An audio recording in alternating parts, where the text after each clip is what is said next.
Hello friends, आज कवि परिचय में मैं आपके लिए लेके आई हूँ सूरदास जी का कवि परिचय, जो सबसे ज़्यादा एग्जाम में पूछा जाता है। चलिए हम स्टार्ट करते हैं। स्टार्ट करेंगे रचनाएं।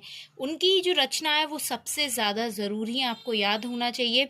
उनकी मुख्य रचनाएं सूरसागर, सूरसारावली, साहित्य लहरी, ये तीन ही उनकी सबसे ज़्यादा इंपॉर्टेंट रचनाएं जो हमें पता होना चाहिए। I will repeat again, Sursagar, Sursaravali, Sahitya Lahari. चलिए अब आते हैं भाव पक्ष।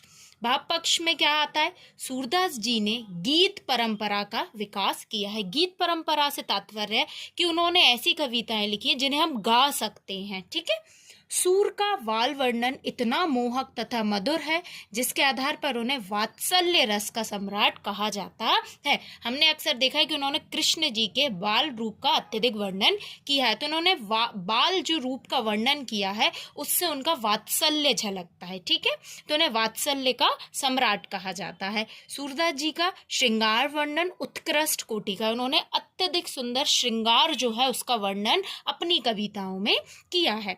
आपकी भक्ति सखा भाव की, उन्होंने जो अपनी भक्ति अपने भगवान के प्रति दिखाई है वह एक मित्र भाव की, सखा भाव की है। ठीक है, अब हम आते हैं कला पक्ष पर। सूरदास जी ने सदैव ब्रज भाषा का प्रयोग किया है। कौन सी भाषा का प्रयोग किया है? ब्रज भाषा का प्रयोग किया है। आपकी भाषा सरल एवं सहज है, बिल्कुल सरल और साधारण भाषा है जो हम आसानी से पढ़ सकते हैं, समझ सकते हैं। तथा आपने संस्कृत के शब्दों का भी प्रयोग किया है। अब जो संस्कृत के शब्द हैं उन्होंने ऐसा प्रयोग किया है कि एक साधारण व्यक्ति भी पढ़ के उसे समझ सकता है। आपने अरबी, फारसी, गुजराती व खड़ी बोली के शब्दों का भी प्रयोग किया है। इनकी कविताओं में इन भाषाओं के शब्द भी आप देख सकते हैं। आपने प्रमुख रूप से मुक्तक शैली का प्रयोग किया। इनकी जो शैली थी वो कौन सी थी? मुक्तक शैली थी। चलिए अब आते हैं साहित्य में स्थान।